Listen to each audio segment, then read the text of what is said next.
Come to Helmuth Ford, home of the lifetime powertrain warranty. Hi, this is Stacy from Shuttler Insurance Services. Come see me on the east side of the square in Sigourney for all your insurance needs. A new event is happening in Hedrick, Iowa. Hedrick Shop and Rock the Block on Friday, June 6th from 4 to 8 p.m. on Hedrick Main Street. Your first stop is at the Hedrick Bank office of South Ottumwa Savings Bank to get your shopping bag and then check out all the great vendors. Plus, there's live music from 4:30 to 7:30. Bring your favorite people, your lawn chairs, and let's make it a night to remember in Hedrick. Enjoy live music, local vendors, food trucks, and fun. It's the Hedrick Shop and Rock the Block, Friday, June 6th.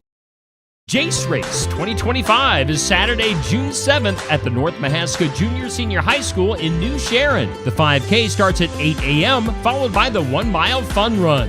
To sign up, use the links on the North Mahaska Education Foundation's Facebook page. Pre-registration guarantees you a t-shirt, but you can also sign up the day of the race. There will be some giveaways and first-place prizes. In memory of Jace Carrico, who passed in 2008, the Carrico family appreciates the community's support.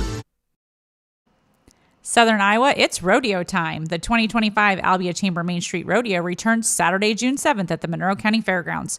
Rogue Rodeo brings us 8 thrilling events, a bull ride showdown, comedy from Ronald Burton, and the dazzling Diamonds and Dust performance. Gates open at 5 p.m. for food, fun, and high-energy action await. Tickets on sale now at albiachambermainstreet.org. Adults $15 in advance, $20 at the gate. Kids only $10. Saddle up for a night of tradition and thrill. Don't miss it. Gordy and Debbie present Country Legends at the Wattier Opera House in Wattier, Iowa, this Friday, June 6th from 7 to 9 p.m. Find more information at gordyanddebbie.com. Tickets are $30 for adults, $15 for 18 and under. You can also purchase at the door or online at wattieroperahouse.org. Go on a nostalgic musical journey as Gordy and Debbie present Country Legends this Friday from 7 to 9 at the Wattier Opera House. Hi, I'm Brenda Pape, owner of the Unique Salon here in Oskaloosa, Iowa, and we are hiring a hairstylist.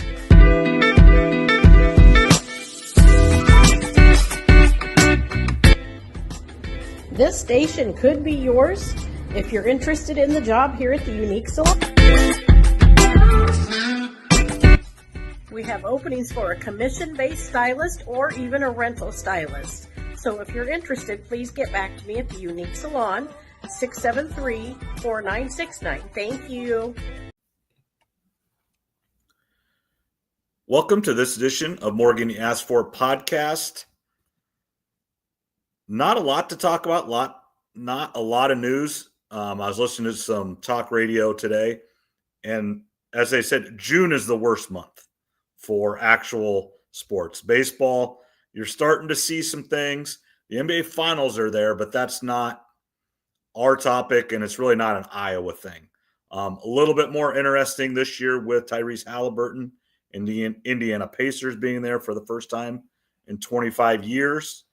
But overall, this isn't an NBA show, and sitting here in Iowa, we aren't an NBA-crazed area. We're going to talk a little bit about the Fever, and then that's really about it. Let's start with the NBA. 2 small market teams, but the MVP. And then, as we've talked about, yes, he's an Iowa State guy. Yes, he's a Midwest guy. But Tyrese Halliburton moving up the face of the league list as fast as you can. Definitely is. 2 small markets with the NBA Finals. Somebody said it best. The ratings are probably not going to be very good for the finals, but the basketball should be really good. Right. What doesn't make any sense on its, on the surface. Good basketball should equal good ratings, but we know since LA, the Celtics, LeBron, Steph Curry's not involved, the ratings will probably be down, but that doesn't mean the basketball is going to be bad. The basketball should be really good. What I'm interested in is obviously Oklahoma City's the favorite, and they should be. They have the MVP. They're the best team, the best defensive team in however many years. We've all seen the stats. One thing I really am looking forward to is, can the game go 6 or 7? At least go 6. But if you look at the betting odds, the Thunder minus 700. Right. Just It's big.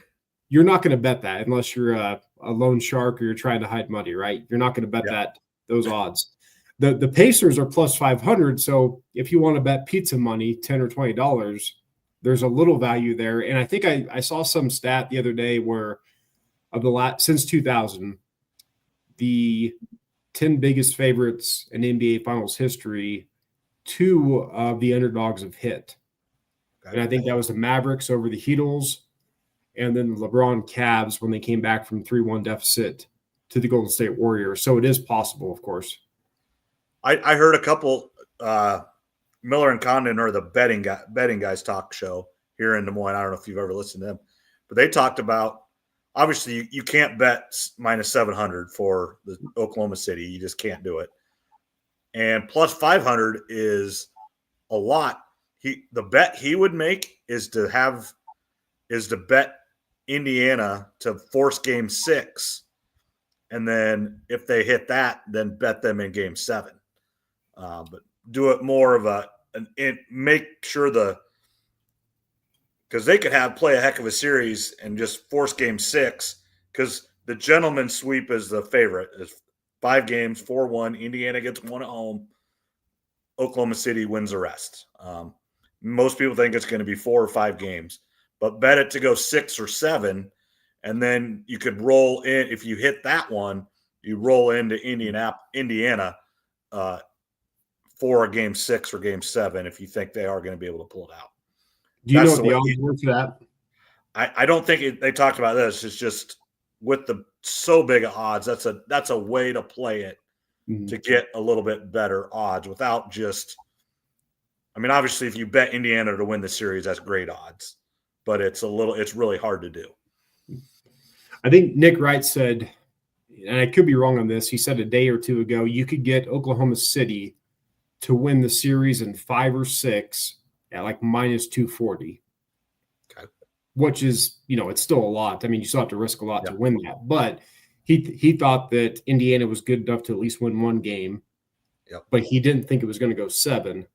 So if you want to try to find a little bit of value, you could bet the Thunder to win in 5 or 6 at like minus 240. So you still have to risk a lot. But like I said, 2 times a lot since 2000, we've seen a couple of these big underdogs come through. And, my gut feeling is the Thunder are going to win it, probably like most people do. But, at minus 700, you can't bet that. No, you just can't. And they were talking about it the other night when Indiana clinched.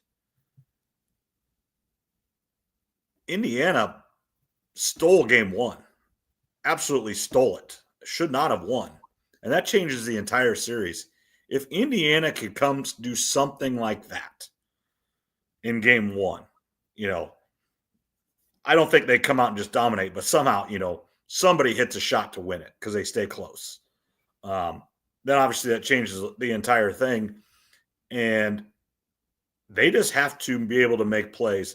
The problem is, and you just hit it, Oklahoma City is the best defensive team and the best defensive team over several years. It's not just 2025 Thunder #1 defensive team in the NBA. They're the best rated NBA defense in years. Now, Indiana is the best offense. So that is the plus minus. That is. And typically the defense usually comes out on top. Most of the time they find a way to slow the offense down just enough. For Oklahoma City, they're one of the best defensive teams of all time, actually, from the stats that I've heard. So, for me, I hope it's not a sweep. Of course, we all do. We want the series to go long. If this thing can at least go 6, I'd be satisfied. Before you've seen the game played, I think looking into game 1, you could get the Pacers at plus 9 to cover the spread. And I'm thinking about throwing a little bet on that. But these basketball games, it's almost like you want to see the first game to see how it plays out. But then, or at least play the first quarter and then live the first quarter. But basketball is so weird. I mean, in these 7-game series, whoever wins each game each night, you feel like, oh, that's the team that's going to win the series. And then they play 2 nights later, and then the other team wins. So it's kind of wild how basketball in a 7-game series can kind of fluctuate like that. Here's another stat that is just crazy. Oklahoma City this year against the Eastern Conference, 29-1. That's insane. That's really good. They're the heavy favorites. Like I said, they should be. They'll probably win it all. But like I said, at plus 500 for the Pacers, it almost feels like a little bit of a bet just on them for the heck of it. Yeah. The problem with Tyrese is they have several people they'll put on him. It won't be one person guarding him the entire series. They will just keep bringing a new guy in, and a new guy in, and they are going to make it really hard for Halliburton. They definitely will. And speaking of Tyrese Halliburton and the Pacers, the series they just got done playing, I know I didn't have it written down to you, but the Eastern Conference Finals MVP obviously went to Siakam, and I think it was a 5-4 vote. Yep. Was that correct? So it was a coin flip, Yep. which I thought it should have been. I thought Siakam was a more consistent player, Yes. but I thought Halliburton had the higher highs and the more clutch moments. So He made the plays for the series. that's exactly right. So I would have voted Halliburton, but I do understand why Siakam got it. And Siakam also played a pivotal role, I think, when the Raptors Yes. won their title. So as far as experience goes, I think it's not by much, but I think the Pacers have a little bit of an edge with Siakam, actually. Again, it's not a lot. Typically in the finals, we're used to seeing LeBron, Steph, Kevin Durant, some of these other players. This is a totally different finals that we haven't seen in a long time. Like I said, ratings will probably be down, but that doesn't mean the actual basketball will be down. No, this is going to be high-level basketball. Now, I do think Oklahoma City wins and wins relatively easy, but it's just because they're that good. Indiana's really good too, but I do think Oklahoma City is a step ahead. You know, another thing that just you never know, somebody gets hurt in game 1 or game 2, and then that changes the series. That does happen, and it sucks. But Jason Tatum, you know, them losing him ended the series hopes. They were going to lose that game anyway, even though he's having an unbelievable game. But they could have still came back and won the series if Tatum was playing. But once he went down, the series was over. Yeah, injuries. I mean, you never know what's going to happen for either team. Someone could go down with an injury. It could change the entire outcome. We spoke about that with the Celtics. I think they would have probably lost that series anyway, but right. You never know, right? So it's all a what-if game. And kind of getting it more into the Knicks before we move on. You know, I had texted you this. They fired Tibbs. And to me, I'm not an NBA expert. I don't pay attention to the NBA as much as I do like the NFL. But this feels like when something like this happens, I guess, I go, okay, what's the history of the franchise? Are they well run or poorly run? Well, in our lifetimes, the Knicks are poorly run, kind of like the Cleveland Browns, the New York Jets, the Jags of the NFL. So I've heard some people make the argument that this may turn out to be better long-term, and it might. Time will tell. But my gut feeling is this is a mistake. Oh, I agree. Or is this a little bit like Golden State when they had who was the guy that they fired to get Steve Kerr? Jackson. Mark Jackson. Mark Jackson, yeah. He was doing okay. They weren't horrible. They had kind of turned the corner. They fired him and got Kerr in, and they've been unbelievable ever since. That's the only thing that I can think that they're trying to do. He got them to believe he runs it his own way. He does it differently than most other coaches. He plays his starters tons and tons of minutes. He plays unbelievable defense. He did in Minnesota. He did in Chicago. He did it in New York. He will have a job next year. I'm not worried about him. Or is it somebody inside that just was done with him? Because I bet he is hard to play for. So Nick Wright brought this up today because it was breaking news right as their show started. And he brought up a good point, which I kind of agree with. He thinks this decision was made before the playoffs even started. Okay. Unless the Knicks won the championship, Tibbs was gone, Yep. which kind of makes sense because it's the first they've gone since forever, right? And however many years it's been. It doesn't make sense to get rid of Tibbs. So it does make sense that the decision was made pre-playoffs. Right. Right, wrong, or indifferent. That decision probably was made before the playoffs started. I don't know. It just poorly run franchises, when they make decisions like this, I would bet against it working out well. And I agree. But here's the weird thing about the NBA. Nobody lasts very long in the NBA. It seems like, Greg Popovich is a unicorn. Denver fired their coach a week to go in the season and they won the title 2 years ago. I mean, it doesn't matter. When you win a title, you get fired in a year or two. That's just the way of the NBA. They're going to go hire someone that's been like, I could see them going to hire Malone from Denver that just got fired, go hire him.